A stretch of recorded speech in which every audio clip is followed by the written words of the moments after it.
가습기 살균제 사건 이후 생활 속 화학 제품에 대한 경각심이 많이 높아졌습니다. 하지만 아직도 주변에는 많은 독성 화학 물질들이 존재하고 있는데요. 네, 오늘 과학서재에서는 아이 몸에 독이 쌓이고 있다의 저자, 인하대병원 직업환경의학과 임종환 교수와 함께 이야기해 보겠습니다. 어서 오십시오. 네, 안녕하세요. 안녕하세요. 예, 이 책 제목처럼요. 아이의 몸에 독이 쌓이고 있다고 하니까 좀 무섭기도 한데요. 네, 그렇습니다. 실제로 우리가 모르는 사이에 쉽게 접할 수 있는 물질인데 이 독성 화학 물질이 들어있는 경우가 많죠.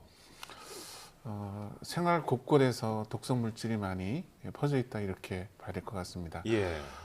주로 호흡을 하는 경우도 그럴 수 있고요. 아하. 그다음에 소비 제품을 통해서 노출되는 경우도 그럴 수 있고, 예. 그래서 생활 속에서 여러 경로를 통해서 독성 물질에 많이 노출된다고 보여집니다. 가장 대표적인 경우가 소비 제품 같은 경우에서는 PHMG라든가 PGH라든가 MIT, CMIT와 같은 가습기 살균제 같은 경우가 노출됐을 때 흡입 독성을 나타낸다 이렇게 볼 수 있고요. 예. 도시에서 흔하게 노출되는 초미세먼지 같은 경우에서는 발암성 대표적 물질이라 볼 수 있겠습니다.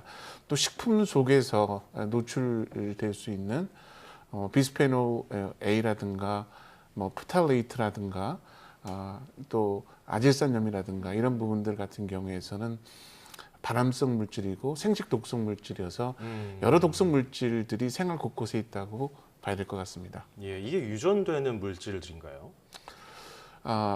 이 유전 물질은 아닌데 유전 예. 물질이 아님에도 불구하고 다음 세대한테 전달되어져서 아하. 그것이 다음 세대의 성장 발달, 건강에 치명적인 악영향을 미치고 있음이 최근 규명되었습니다. 네, 참 많은 화학 물질들이 존재하고 있고 우리가 모르는 사이에 쓰고 있고 네. 그것들이 우리 몸에 쌓이고 있다는 건데 아이들의 경우에는 학용품 장난감 많이 네, 사주는데 네, 네. 아무래도 유리는 깨지기 쉬우니까 플라스틱 제품을 그냥 사준단 말이죠. 근데 플라스틱이 굉장히 또 몸에 안 좋다고 하는데 어떤 부분이 좀 위험한가요? 플라스틱이 여러 용도로 많이 사용되고 있는데 네. 그 플라스틱 재질을 좀 부드럽게 하는 과정에서 비스페놀이라든가 프탈레이트와 같은 첨가물이 사용되고 있습니다. 문제는 요 BPA, 비스페놀 A와 프탈레이트라고 하는 부분인데 이것 자체가 우리 몸속에 들어와서는 호르몬과 상당히 유사한 구조를 갖고 있기 때문에 이것이 호르몬 교란 물질로 작용을 하고 있다고 하는 것입니다. 이 호르몬 교란 물질이 처음에는 사람에게서 미친 영향이 분명하지 않아서 규되지 않았지만 예. 최근에 여러 연구를 통해서 보게 되면 사람에게 있어서 호르몬 교란을 통해서 성적 발달에 영향을 미치는 것뿐만 아니고 호르몬에 의존하는 암, 예를 들면 유방암이라든가 이런 부분들을 증가시키고 예. 애들 같은 경우에 기억, 학습 능력 이런 부분에 영향을 미치고 사람이 갖고 있는 감정, 기분 이런 부분들도 역시 환경 호르몬에서 영향을 받는다 하는 것이 여러 연구를 통해서 밝혀지고 있습니다. 예, 플라스틱 제품을 쓰지 않을 수도 없고 말이죠. 네. 또 아이들은 경우는 입에 가져가기도 하는데 참 네, 걱정입니다. 그렇죠. 자, 이런 물건들 말고 우리가 먹는 음식에도 이 화학 성분이 들어가 있다고 하더라고요. 뭐 소시지라든지 햄에 네, 네. 들어있다고 하는데 이건 어떤 내용인가요? 네. 국제암연구소 쪽에서 햄, 소세지를 1급 발암물질로 규정을 했습니다. 예. 그러니까 이런 가공 육류 자체가 발암성을 일으켜서 암 발생 위험도를 높다고 하는 것들을 명백하게 밝혔고요. 예. 요 속에 보면은 이제 아질산염이라고 그래갖고 이제 발색제로 사용되어지는 첨가물 부분이 있는데 이것 자체가 음식물 속에 있는 아민기와 결합하게 되면 나이트로자민이라고 하는 강력한 발암 물질을 만들게 됩니다. 그러니까 가공 육류 자체가 암 발생의 위험성을 높인다 이렇게 볼 수 있고 붉은 육류 같은 경우에도 암 발생 가능성이 있는 것으로 분류되었습니다. 그렇군요.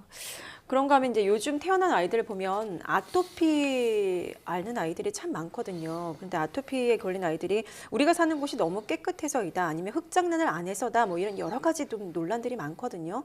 실제로 최근 아이들에게 아토피가 많아진 이유는 어떤 점 때문이라고 좀 꼽을 수 이 있을까요? 도시에서의 여러 가지 형태의 화학물질 노출과 관련되어 있는 부분인데요. 예. 세균과 관련되어 있는 부분이면 인류가 오랫동안 세균과 공존해 왔기 때문에 농촌 같은 경우에서 흙장난을 하면서 세균에 많이 노출되어지면 오히려 면역 능력이 강화됩니다. 그런데 면역 능력이 강화되지 않은 상태에서 도시애들 같은 경우가 여러 화학 물질에 노출되면 굉장히 민감한 상태에 있어서 면역 체계가 굉장히 과민한 상태로 아토피 질환, 그러니까 아토피, 피부염, 천식, 비염 등을 촉발하는 것으로 그렇게 분석되고 있습니다. 그 태어나서부터 가지고 있는 아이들은 그러면 부모에게서 그런 것들이 쌓여 있다는 걸로 볼 수 있을까요? 그러니까 부모에서 노출되어진 물질 자체가 애들의 아토피에 영향을 미치는 결과들이 나오고 있습니다. 이거는 이제 산업화 과정에서 처음에 아토피를 앓았던 부모가 자녀를 낳으면은 그 다음에는 아토피 질환을 앓을 가능성이 훨씬 높습니다. 그러니까 한쪽 부모가 그러면은 애들 같은 경우는 40% 이상이 증가되고 양쪽 부모가 그러면은 100% 이상 정도로 아토피 질환의 발생 위험이 높아지게 됩니다. 예. 그러니까 부모가 노출받은 그 화합물질 자체가 애들의 면역 체계를 형성하는 데도 영향을 미친다고 있다고 하는 것입니다. 예, 이 화학물질 문제 다루고 있는데 어떤 플라스틱 제품에서도 들어가 있고 또 음식에도 들어가 있고요. 우리가 좋은 냄새를 나게 하려고 섬유 유연제 같은 거, 탈취제, 뭐 샴푸 같은 거 쓰는데 여기 향기를 내게 하는 데에도 화학 제품이 들어가 있다고요. 그 향 속에 보면은 이 프탈레이트라고 하는 가수제가 들어가게 됩니다. 예. 그러니까 향수 같은 데도 마찬가지 이 부분이고요. 그러니까 그 향 속에 프탈레이트라고 하는 가소제를 넣어서 향을 내게 한다 이렇게 말씀드릴 수 있고요. 예. 샴푸 세제나 이런 것 속에서는 이제 계면 활성제라든가 논일 페놀이라든가 이런 환경 호르몬으로 작용할 수 있는 물질들이 그 안에 있기 때문에 이들 제품을 많이 사용하게 되면 그만큼 환경 호르몬에 노출될 가능성이 높다고 보여집니다. 예, 가습기 살균제 같은 게 아니더라도 호흡기로 이런 향 때문에 화학 제품이 몸에 들어갈 수도 있다는 건가요? 특히 유명한 것은 스프레이 형태라고 볼 수 있습니다. 아하. 아주 미세한 형태면서 직접적으로 호흡기 쪽에 그렇죠. 노출된 형태는 굉장히 위험하다고 볼 수 있겠습니다. 가습기 살균제 이전에는 이런 화합성 세제들마저도 좀 몸에 안 좋을 수 있다라는 거에 대해서 저는 생각을 못 하고 있었고 당연히 쓰는 거라고 생각을 했었는데 이런 합성 세제 사용하지 않고도 천연으로 세제를 만들 수 있다고 하는데 어떤 것들이 있습니까?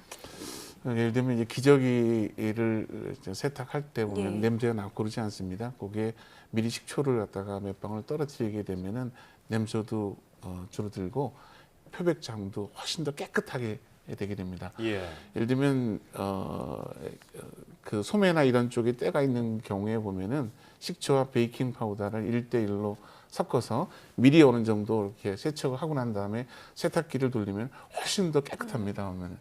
그리고 소금 같은 경우에도 이제 때를 빼는데 굉장히 중요한 역할을 하게 되는데요. 이 소금을 사용하게 되면은 석유 속에 있는 색깔이나 이런 것들이 손상되지 않습니다. 보면 색깔이 잘 보존되는 상태에서 때가 빠지기 때문에 굉장히 유용하게 사용될 수 있다고 하는 거죠. 예. 그러니까 일반적으로 뭐 소금이라든가 식초라든가 베이킹 소다라든가 뭐 이런 것 자체라고 하는 것들이 일상에서 쉽게 구할 수 있고 독성이 없는 제품들인데 굉장히 활용도가 높게 사용할 수 있겠습니다. 예, 식초하고 소금, 베이킹 소다 한번 주말에 써봐야겠습니다. 자, 그리고 환경 호르몬 때문에 성 호르몬이 교란이 돼서 요즘 아이들 성조숙증 많이들 걸리더라고요. 이게 어떤 점들을 좀 주의해야 좋을까요? 요즘 건강보험 자료를 통해서 보면은 2010년도에 비해서 2015년도에 성조숙증으로 진료받은 사례가 3배나 는 상태였습니다. 예. 그러니까 애들이 그만큼 환경 호르몬으로 작용할 수 있는 물질의 노출이 많아진다고 하는 거고 이제 심각한 거는 이들 환경 호르몬에 노출되어지면 성장 자체가 장애를 받습니다. 그러니까 그만큼 성호르몬에 노출된 형태 같은 경우면 특히 여아 같은 경우에서는 충분히 성장되지 않은 성장에서 이미 사춘기로 들어가기 때문에 예. 이제 문제가 심각한 거죠. 제대로 잘 발달되지 않은 성장에서 이제 사춘기를 겪는 상태로 가기 때문에 많은 문제가 발생하게 됩니다. 그렇다면 아이의 몸에서 독을 빼낼 수 있는 올바른 생활 습관들이 있다면 어떤 것들이 있을까요? 생활 속에서 노출되는 여러 가지 유해 물질인데 가능하면 이제 그들 물질들이 어떤 것이 있다는 것들을 잘 파악을 하셔서 가능하면 이들 물질이 반복적으로 노출되지 않도록 하는 것이 중요하다고 보겠습니다. 그러니까 어떤 제품을 살 때 그 안에서 성분이 어떤 건가 반드시 살펴주고 그것이 애들한테 노출되어서 이것이 문제가 될 가능성이 있는 거 아닌가라는 것들도 파악해 주는 것이 좋겠습니다. 예를 들면 아웃도어 같은 경우에 보면은 방수 효과를 하려면은 과불화 화합물 같은 경우를 처리를 합니다. 이게 중합체로 돼 있어서 그러면은 이제 방수 기능이 있는 이런 첨찬한 기능이라고 하는 것들이 화합물질의 처리를 통해서 가능하다는 거예요. 실제로 보면. 그런데 물론 첨단기를 갖고 있는 제품도 좋겠지만 이런 화합물질 노출 자체라고 하는 것이 애들한테 그만큼 독성 있는 화합물질에 대한 노출을 가져다 주는 거기 때문에 특히 보면은 기능성 상품이라도 그것이 독성 물질이 함유되어 있는지 반드시 살피는 것이 좋겠습니다. 예, 평소에 화학 물질에 대해서 좀 공부를 하고 관심을 가져서 아이들에게 좀 떨어뜨려 놓는 생활 습관을 가져야겠네요. 자, 지금까지 임종한 인하대병원 직업환경의학과 교수와 함께 이야기해봤습니다. 오늘 고맙습니다. 네, 고맙습니다. 감사합니다.